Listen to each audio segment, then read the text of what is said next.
Underdog. Unleash the power. Jayson Waller here, True Underdog Podcast. Today we're speaking with Steve Olsher, entrepreneur, author, international keynote speaker, and podcast host. Steve is the founder of Podcast Magazine, the original chairman and founder of Liquor.com, and podcast host himself of Reinvention Radio and Beyond Eight Figures. If that wasn't enough, he also hosts New Media Summit every year. Steve's been featured on the cover of Founder Magazine. He appeared on ABC, CNN, the Huffington Post, and Fox, and has been on over 300 radio shows. But more importantly, he's the author of What is Your What? Here today to help us all find out what in life. Steve, thanks for coming on the show. How are you doing? Good, man. Appreciate you having me.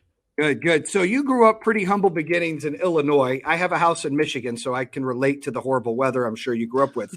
But your parents divorced when you were around 7. You started working a job around 10. And, you said, bam, I'm born to be an entrepreneur. How did your childhood impact you to actually want to be an entrepreneur?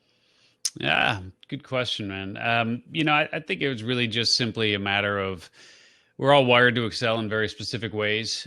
For me, it's always been a part of the DNA, and just seeing how, I'm not going to say, there's struggle and then there's real struggle, and I'm not going to sit here and say that we had real struggle in terms of there was always something to eat. There was always a roof over the head. There was always lights on and that sort of thing. Were we living in any sort of glamorous lifestyle? No. Did we have roaches in the house? Do we have mice in the house? Or, at various times? Yeah. Right. But I think there's a lot of folks who want to kind of play up all the tough times that they had and how bad it was for them. Parents split, got divorced. My brother was in and out of mental hospitals. He just was not a stable dude, scary, dangerous, the whole nine. Yeah. Were there problems? Of course. But at the same token, I've got all my limbs. I've got my health. There are people who have it a lot worse off, right? So for me, man, I think it was really just a matter of not wanting to be so dependent on others, but I think even more so just not wanting to put any extra burden on my mom, who was doing the best that she could to raise me and my older sister and the brother who I just mentioned.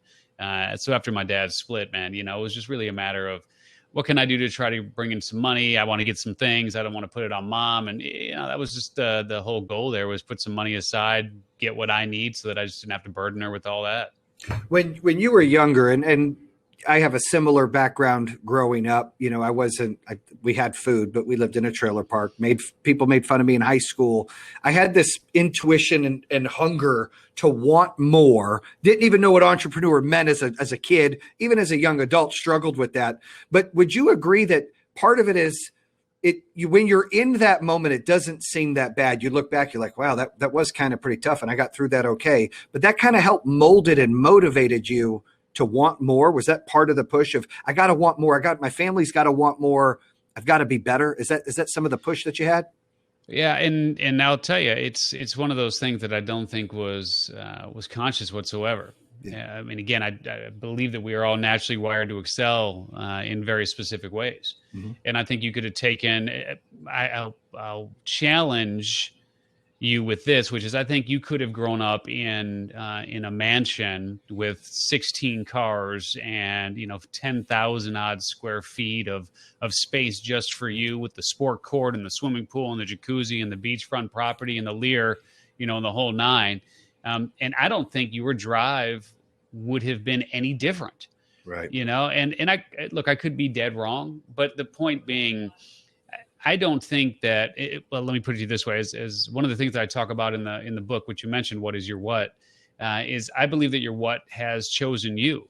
And I don't believe it's that which you have chosen. So reality is, could you get there faster? Could you tap into more capable people who have access to more resources if you're born in sort of that silver spoon sort of way? Sure. But at the same token, I honestly believe that the results that I've realized in my life, and the results that you've realized in your life, you would have realized, and I would have realized, regardless of any of those circumstances that we were faced with. You know, you mentioned your book, What is Your What?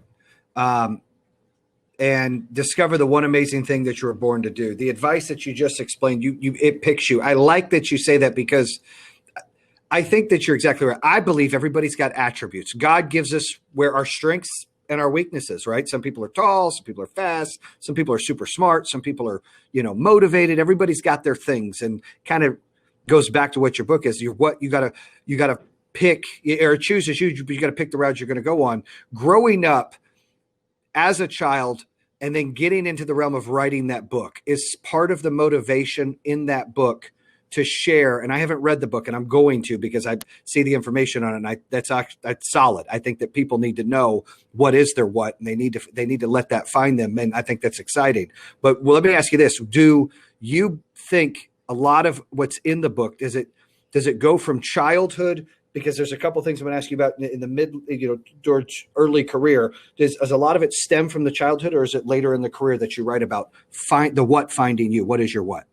Yeah. So a lot to unpack there. So let me try to break it down a little bit. So first and foremost, I think in author land, we write the book that we most need, right? Okay. So for me, I've always had sort of that struggle, which is, why am I here? What is it that I was really put on this planet to do? What are my unique gifts? How am I different from other people who share this lifetime with me, right? So right.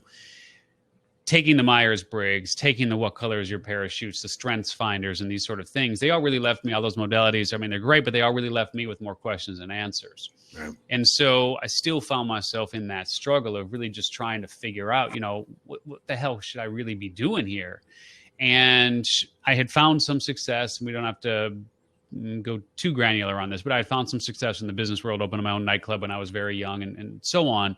And I had began teaching others about business and trying to help them launch their business, market, monetize, grow, et cetera, et cetera. And in a lot of those conversations, what I found is that a lot of people just didn't know where to start. Mm-hmm. They didn't even know what business to start with. And really went back then to the same sort of questions that I had about myself, right? Which is, what is it that I'm here to do? How am I going to do it? What's that all going to look like? And again, having tried the modalities, still having the questions, I decided, there's got to be an easier way here.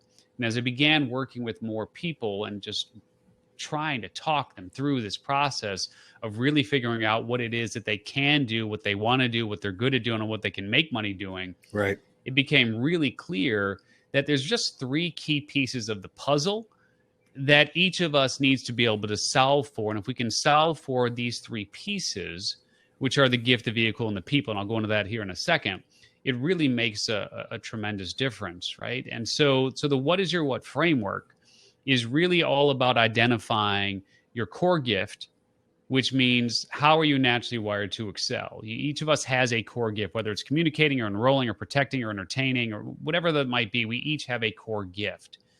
The next piece of that puzzle is then understanding the primary vehicle that you'll use to share that gift. Mm-hmm. And then the third piece of the puzzle is having clarity on the people that you are most compelled to serve.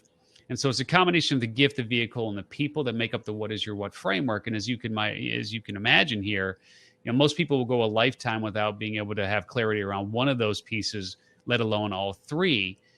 But going back to your original question here, if I look back on my career, what I know to be true is that my gift and your gift and everyone else's gift who walks this planet, that the gift, that piece of the framework is static. It is in place. It's why if you look at the cover of What is Your What, you'll see that we have the DNA strand, right? Because that is in your DNA. You did not choose to have that particular gift.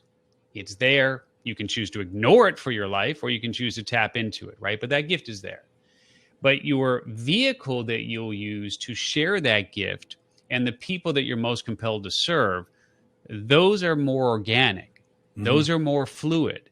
And those pieces can change throughout your life. So in answer to your question, as I look back on my career, I believe that my gift has really stayed the same, but the vehicle that I've chosen to share that gift and the people that I'm most compelled to serve has changed over time, depending on what comes in and out of my life or what comes in and out of me.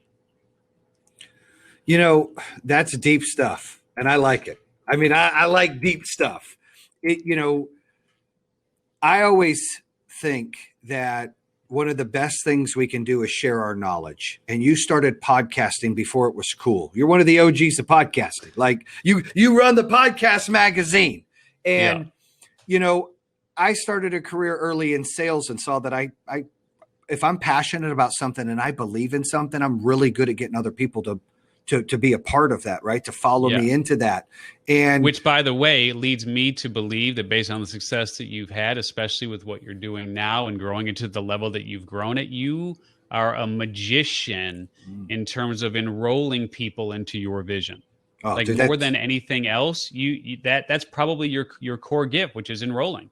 Dude, that's awesome. I never looked at it that way. That's pretty cool. That a magician and enrolling people. I love that. And I have always been intimidated on, when I was young. I didn't finish high school. I didn't finish college. I was intimidated to try to really step out and be a leader, to run a company, to have people that have college education and more experience than me. That was tough. I had to overcome a lot of those challenges. But then when I got them to believe, it started to work and I started to grow. And I got into podcasting recently. And this is a hard business. And I did it, for fun. And then it kind of took off and I've had some cool guests on it. But one of the most compelling things for me doing this is learning from people like you, but also some of the compliments, the messages, that anything I get from people that maybe it helped their day, it gave them some advice, whatever it did. When you were doing podcasting before it was cool, one of the OGs, and then it started to grow and take off, what were the things that inspired you so much to keep doing podcasting? Yeah. So just to be clear, the first episode, the first podcast episode that we released was of our show Reinvention Radio, which we released in 2009. Now, I went on and off for a number of years and eventually stayed with it pretty much full-time from 2015 on. And when I say full-time, I just mean in terms of releasing episodes on a consistent basis. And I think all in, we've done about 1,000 episodes of Reinvention Radio in total. We also launched another show called Beyond Eight Figures, which we sold, and that's a conversation for another day, and perhaps interesting to your folks who are into podcasts as well. But what I would just simply say is, for me, it ebbs and it flows. I mean, if I'm not fully into it, it's tough to consistently release new episodes. Fortunately, I hit a pretty good run there, where week after week after week, I wanted to sit down in the studio and get those episodes out. As I sit here today, I can tell you that I haven't actually released a new episode of Reinvention Radio for about 3 months now. So I'm a little bit in that lull there as it ebbs and it flows. But for me, you really have to have clarity. And again, it's a lot more crowded than it was certainly when I started, certainly when it was in 2015. But regardless of what the numbers are in terms of the number of shows, it really is so important to understand who the people are, going back to the what is your what framework, right? Understanding who the people are that you're most compelled to serve, and having a show that supports your desire to really serve them. And at this moment, my desire to serve people who are reinventing their lives, which was the original premise and promise of Reinvention Radio, and sharing the stories of others who were doing A and now they're doing B and how they're changing the world as a result. That same fire is kind of sitting on a few embers at this moment. Yeah, we've got COVID and the world's been upside down a little bit. So all is reasonable slowing down. You're the CEO and founder of Podcast Magazine. You founded it. And let's talk about that. What inspired you to really create that magazine? Yeah, man. So I have been, one of the things that I'm very good at over the years is being a promoter and really shining a spotlight on others who are doing amazing things in this world. Not only because I love connecting with them, much like you do, and learning about what they're up to and befriending them, and in some cases, literally having ongoing relationships with them.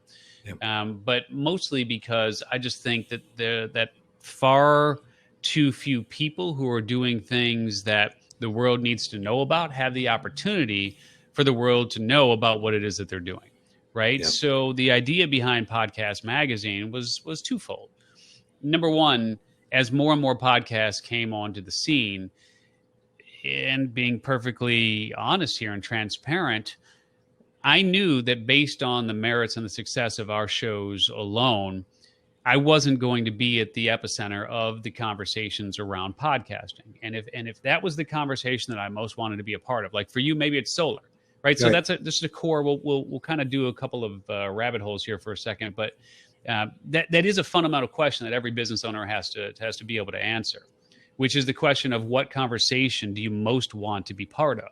Yeah. Right. And so once we gained clarity that we wanted to go all in and we really wanted podcasting to be that conversation that we most wanted to be a part of, we had to take a step back and say, based on the merits and the success of our shows alone, are we going to be able to achieve that goal?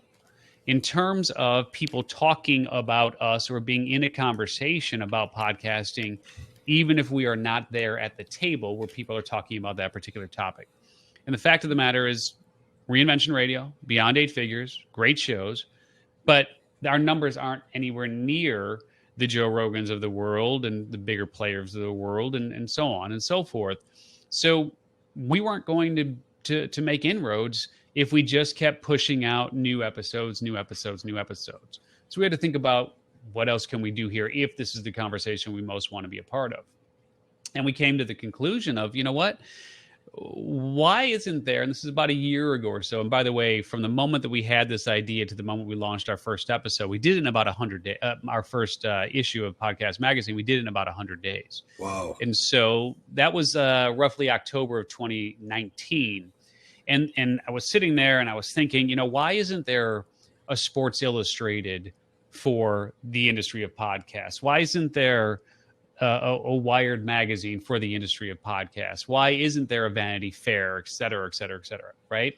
Mm-hmm. A Rolling Stone, if you will. And the reality is we look at how things are today, you know, podcasters are to the 2020s what a lot of rock stars were to the 1960s, right? I mean, you're starting to see a lot of those analogies and comparisons taking place. Mm-hmm. And so as we sat there, we're like, you know what?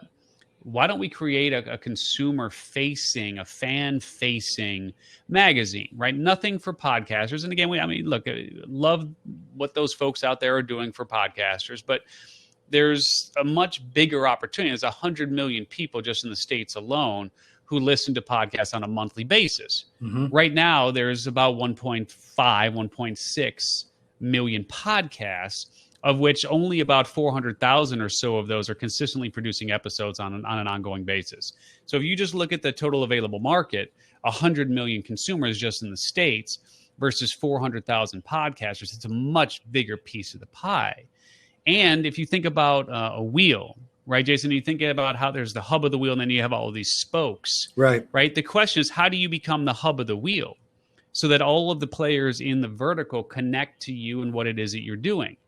Not all of those people who are in the world of podcasting, no matter, you know, whether it's headphones or Riverside or, you know, whatever, you name it, right? Any of the people who are connected to the industry, not all of those people are going to want to be guests on our shows, but all of those people are going to want to have some sort of coverage in a magazine that is called Podcast Magazine. And so that was the thinking. A really long answer to your question. And we didn't know if it was going to take flight, if people were going to gravitate towards what we were doing or not. But I knew that someone was going to do it, and I would have kicked myself if I wasn't the one to have made it happen. And it's that new. That's what's crazy. It's only over a year old. And yeah, we're just not even our first. Yeah, February of 2021. That will be our 1 year anniversary issue. Yeah, that's crazy, and that's awesome because you're right. I would have thought there's been a podcast magazine for years, and there wasn't. And that you took the opportunity to do that and take a chance on that. But what's more relevant is, you know, I've ran a few companies and everything's about marketing strategy. And what you said is you need a bigger pond to fish in than 1.4 million podcasters out there or 400,000 that are doing anything, 100 million actively, listening. Yeah, actively. That's what I meant. So if you get over 100 million, do that. What I have found out being new, I am like a baby in the podcast game and I love it. And I have a few podcasts that I listen to, but, John Dumas recently was on the show, and I was like, what's the secret to grow your podcast? And he said, you got to get on more podcasts, because every podcaster usually listens to about 7. So, that was the whole key, is you got to share your information on more podcasts to really grow it. And it makes complete sense, because I either know people who listen to podcasts and they listen to a lot more than one, or I know people that have never listened to any. Sure. And that's kind of the thing. And it's harder to get those that don't listen, which is outside your 100 million, than it is to get that 100 million to be in that. Some of the, I haven't seen any of the magazines, and I'm going to subscribe. I want to sign up right after this, but is there a way for is there a way to advertise as a podcaster on the magazine to get your name out there to the listeners, so you can get more subscribers out there to get your information out? Yeah, so there's a couple of really interesting things, at least I would say they're interesting, that we've done. And of course, I mean, basic advertising, of course, partnerships and so on. We've got a live event that we're going to be doing called Pod Expo, where it's kind of the Comic-Con of the world of podcasts, et cetera. So lots of opportunities to get your show in front of podcast fans through what we're doing. That's easy, low-hanging fruit. We do our Ultimate Directory Podcasters every year, and that goes out to well over 100,000 podcast fans and so on. So yeah, lots of opportunities there. But one of the things, of course, that we do is we provide coverage, right? So we are an unbiased, neutral resource for people who are interested in the medium of podcasting. So we'll sit down with people like the Jocko Willinks of the world, and Jenna Kutcher and Adam Carolla and Dave Ramsey and so on. As a matter of fact, we're going to be sitting down, and we're going to be happy to feature you in the magazine in an upcoming article as well. And those, frankly, are people that you see and and look, I mean, there's a lot of folks get plenty of coverage, and I know some people say to us, "Hey, why are you providing more visibility for people who don't need it?" And I get that argument, but one of the things that it allows us to do is to provide coverage for a lot of the podcasters that fly under the radar, right? Mm-hmm. So every month we have all of our under the radar features. We've got 20 odd category directors who have an under the radar feature every month, and they highlight a podcast that you probably haven't heard of, but should be listening to. We also have our Hot 50 Countdown. And so that is a show that we do that's our Casey Kasem style show that's based on the Hot 50 chart, which appears in Podcast Magazine every single month. So the question always is, well, how do you get on that chart? And then how do you get onto the Countdown show? Literally just by fan votes. So, I mean, Jayson, you could just tell your folks, hey, vote for my show. If you love it, vote for my show at podcastmagazine.com/hot50. Yep. And I would love to see you give some of these guys a run for their money, because the top 3 are consistently pushing out and pushing and promoting it. And frankly, it's just based on fan votes. It's not based on ratings or reviews or subscribes or downloads. So that's one of the ways, right? The Hot 50 Countdown, a great way to get in front of podcast fans through the magazine and then through our podcast as well. That's pretty cool. Let me and thank you. I'm excited about that. And I'm a big believer of sharing information and non-bias. I go back to, you said the Casey Kasem top 50.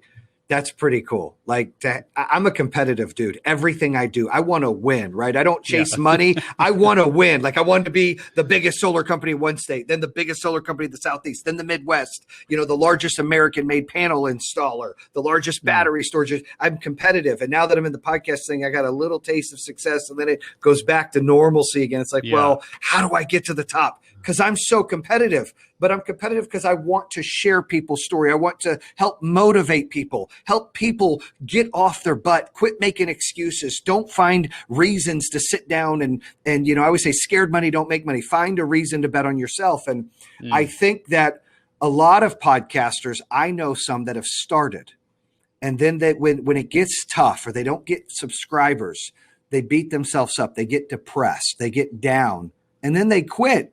And they had good content, but they quit on themselves because they get stuck in that my numbers aren't good, or I'm not getting enough listeners, or I've seen that happen to a handful of people where I knew nothing about podcasting 2 or 3 years ago.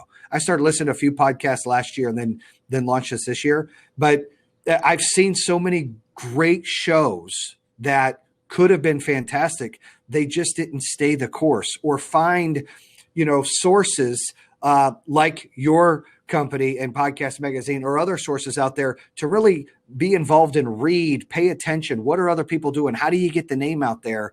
It's just unfortunate. And so how many employees do you have at Podcast Magazine?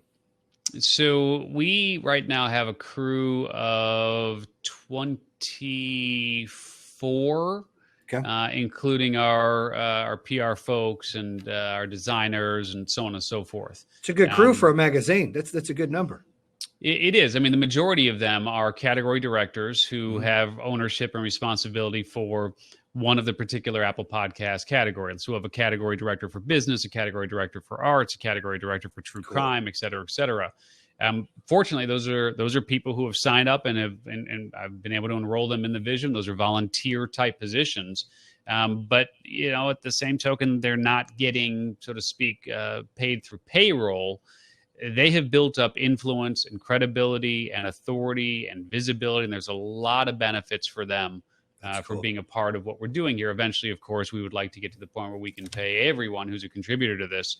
But fortunately, we've been able to do this with the promise and the expectation of we're going to make them influencers in their own right, which they have become, because really they're the gatekeeper.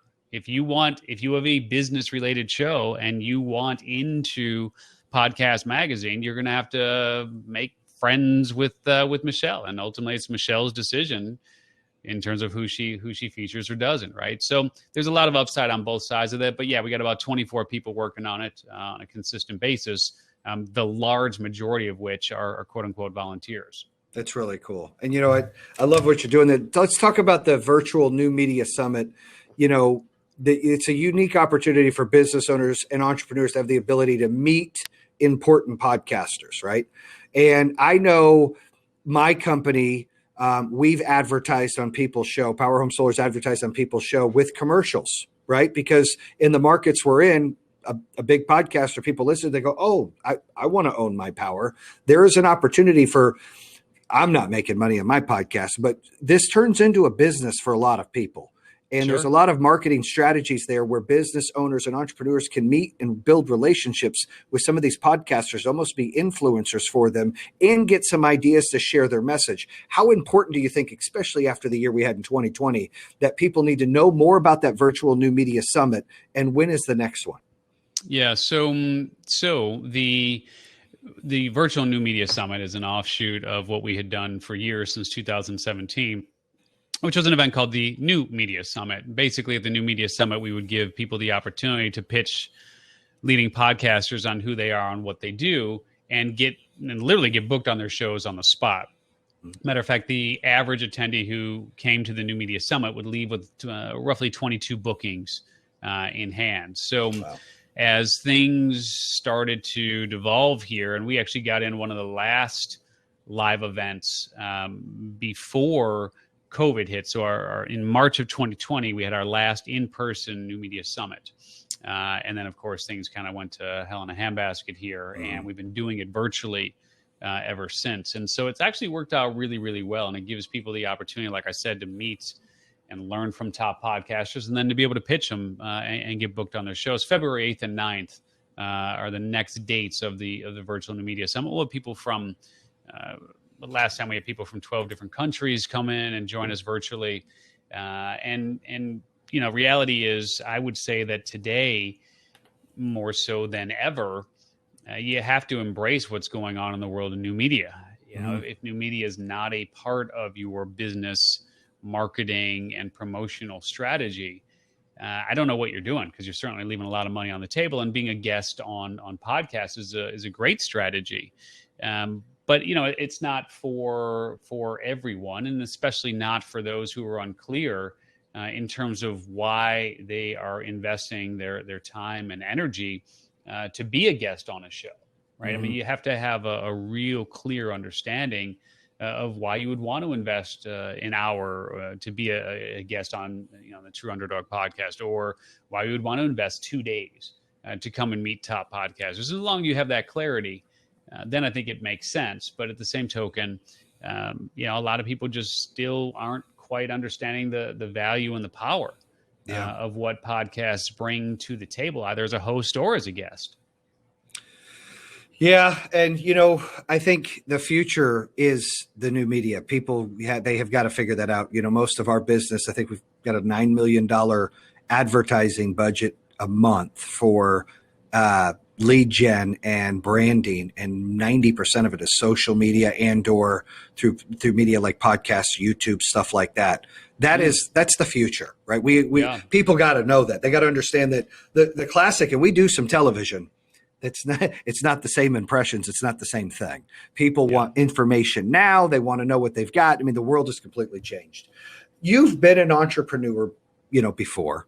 I'm sure you've had some good and bad in your career. Here at the True Underdog, we love to talk about overcoming adversity or overcoming the struggle. You talked a little bit about that in your childhood, but what about some struggle you had as an entrepreneur that the listeners can hear and relate to, that you had to overcome or divert to do something else?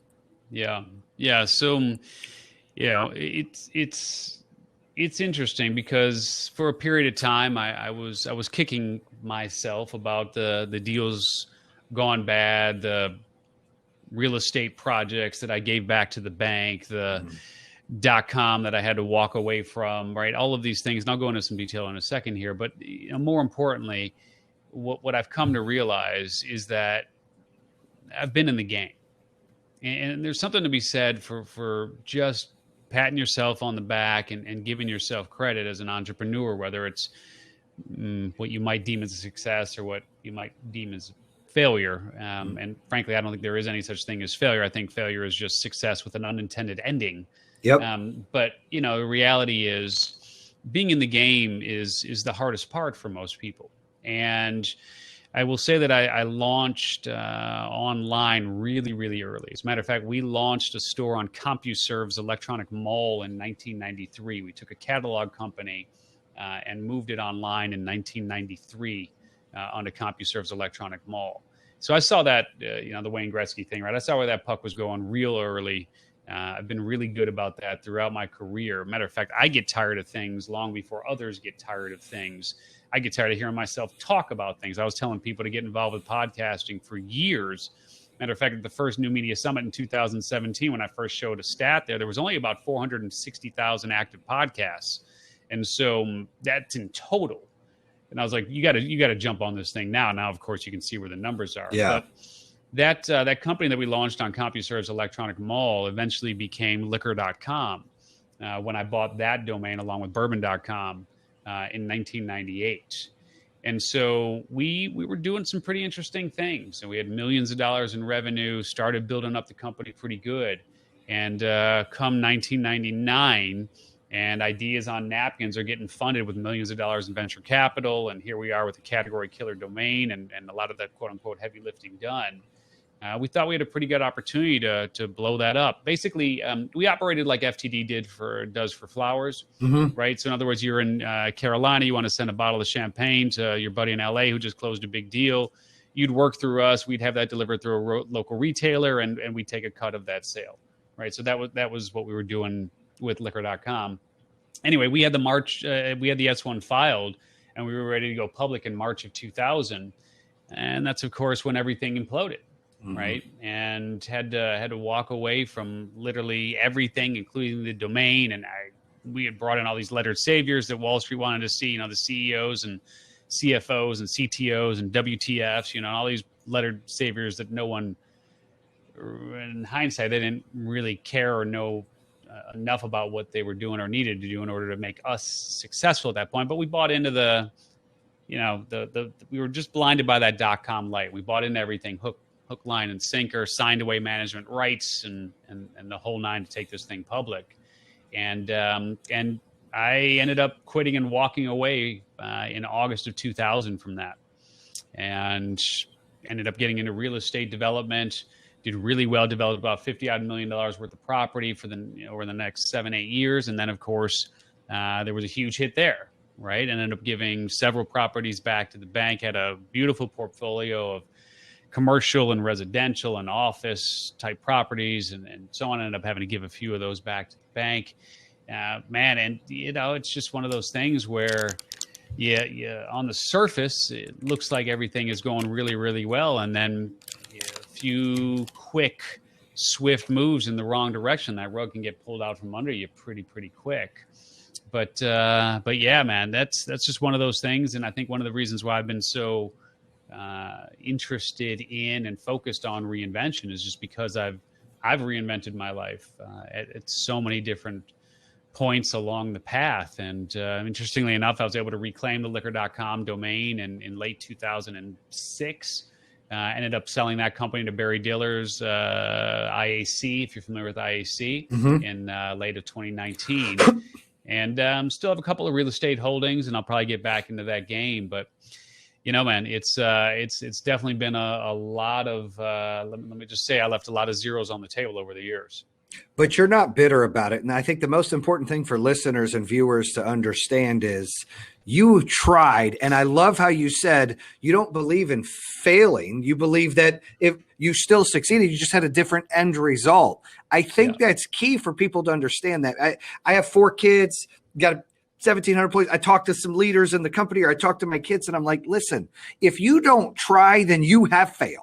But if you at least attempt to do something, and you don't get that, you're going to learn from that. You're going to be stronger. You're going to be better. You're going to be wiser, but at least you attempted. There is no failure. It's a different result. I love that, because what kind of regret do people have never doing things? That's like a long-term pain. I wish I would have done that. I wish I would have done that. But when you at least attempted and gave it your college all and put it out there, you're like positive about it. I think people need to see that, you know, we all fail all the time. We fail more than we win.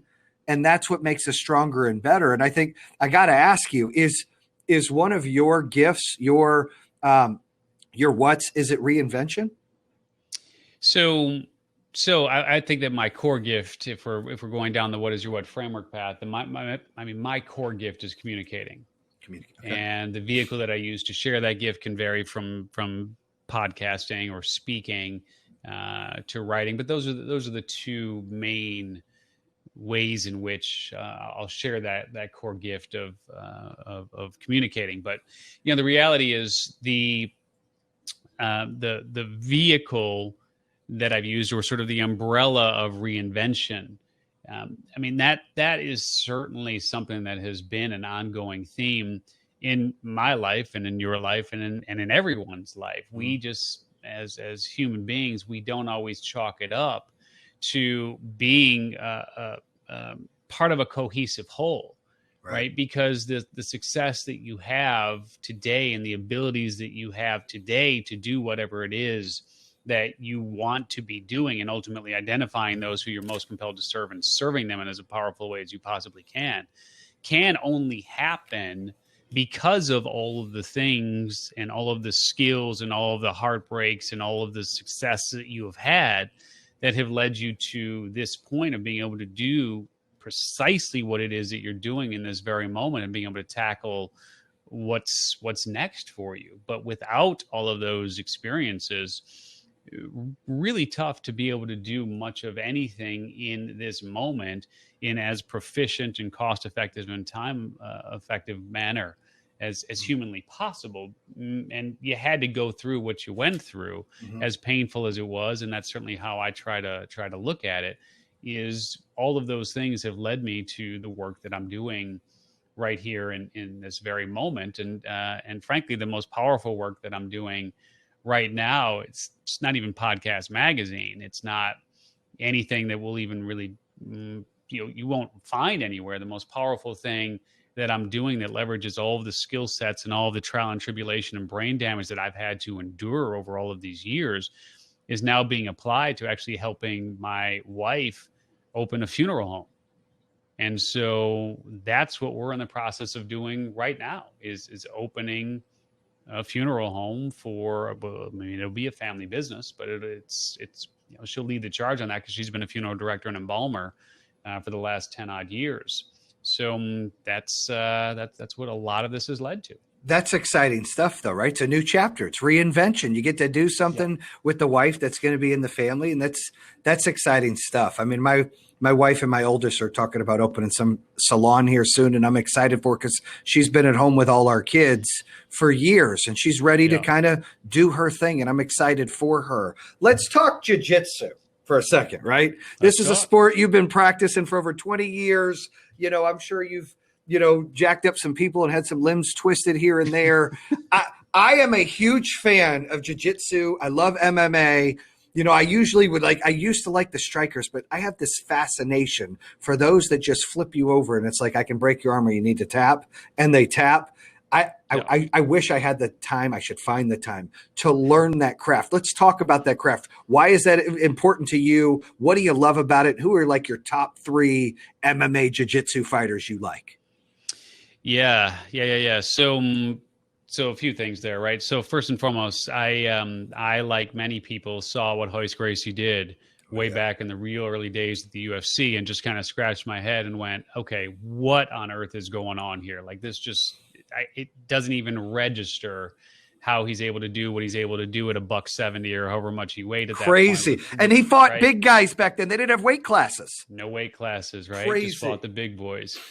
And so I was like, oh man, I gotta check this out. And so I did. I mean, the first time I tried jiu-jitsu was back in 1996.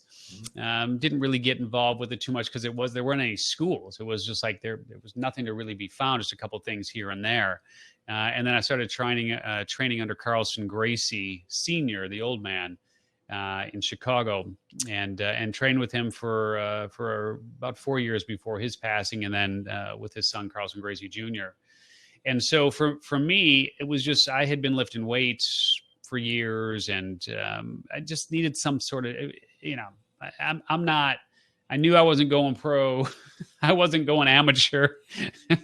Whatever a step below amateur was, I wasn't going for that either. So, you know, I knew it was, for me, it was really just a form of exercise, and I'm a cerebral kind of guy.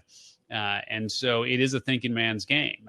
Of course, a lot of it goes into muscle memory after you've been doing it long enough. But I just really liked the fact that it was a different form of exercise and cardio and full body and just so many different types of ways to use your assets, your weapons, your arms, your legs, just like everything that you had as weapons, in ways that seemed a little more realistic to me than kind of the fancier stuff that you see out there in terms of the taekwondos and the karates and the kung fus of the world. And I had done taekwondo as a kid and kind of liked it, but not realistic for what happens in a fight. You know, if there's very few one-punch fights, and there's very few one-kick fights. So what'll end up happening is at some point you're going to get tied up. At some point you're going to be in close quarters. You're no longer swinging on each other. And you're going to have to figure out what it is to do in order to take control of that situation.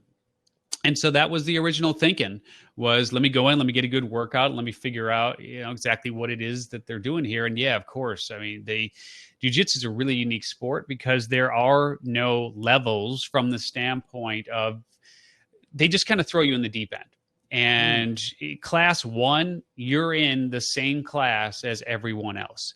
And so you're sparring with people that have been training for years and sparring with people that are just starting. And of course, that's the most dangerous thing when you get two guys that are just starting together.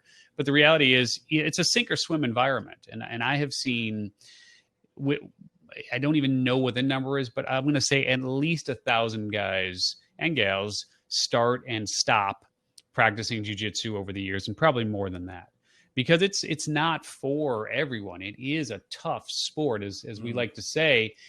You know, it's not ballet.